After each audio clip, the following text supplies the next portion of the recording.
दोस्तों, स्वागत है एक बार फिर से मेरे चैनल खूनी हिस्ट्री के नए एपिसोड में। और आज मैं इस एपिसोड में सुनाने वाली हूँ रेगिस्तान का जिन और ट्रक ड्राइवर की खौफनाक कहानी। आपको ज़रूर पसंद आएगी, इसलिए कहानी को आखिर तक ज़रूर सुनिएगा। और अगर चैनल पर नए हैं तो चैनल को सब्सक्राइब कर लीजिएगा।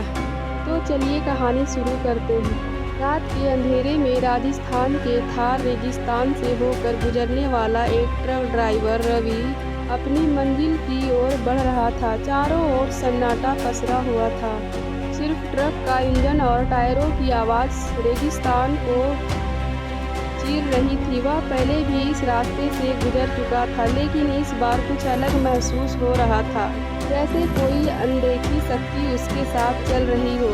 आधी रात को अचानक ट्रक की हेडलाइट्स झपकने लगी और इंजन एक झटके में बंद हो गया। रवि ने गाड़ी से उतरकर देखा, पर कोई तकनीकी खराबी नजर नहीं आई। तभी उसे दूर से एक परछाई सी हिलती डुलती दिखाई दी। तो उसने सोचा कि यह एक उसकी आंखों की धोखा है, लेकिन जब वह आकृति धीरे धीरे उसके ट्रक की ओर बढ़ने लगी तो उसका दिल जोर जोर से धड़कने लगा।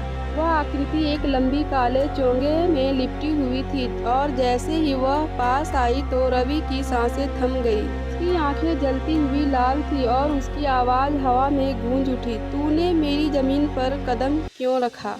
रवि के मुंह से आवाज़ नहीं निकली। वह पीछे हटने लगा, लेकिन उसके पैर में जैसे जड़ें जम गई हो। तभी जिन ने अपना हाथ उठाया और देखते ही देखते ट्रक के चारों ओर रेत का भवंडर उठने लगा। रवि को लगा कि अब उसका अंत निश्चित है। आखिरी उम्मीद के तौर पर उसने अपने गले में बंधा ताबीज कसकर पकड़ लिया और भगवान का नाम लेने लगा।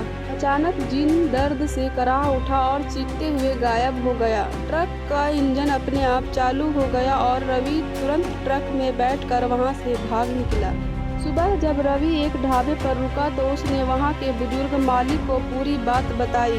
वह मुस्कुराया और बोला, बेटा, वो जिन सदियों से इस रेगिस्तान में भटक रहा है और जिसने भी बिना ताबीज के रात में इस रास्ते पर कदम रखा, वो कभी वापस नहीं लौटा। रवि के रोंगटे खड़े हो गए। उसने तय कर लिया कि अब वह कभी इस रास्ते पर अकेले में सफ़र नहीं करेगा। दोस्तों, अगर ये कहानी अच्छी लगी हो तो लाइक और सब्सक्राइब करें। मेरे चैनल में इसी तरह की दिलचस्प कहानियाँ हैं, उन्हें भी ज़रूर सुनें। मेरी कहानी को यहाँ तक सुनने के लिए आपका धन्यवाद।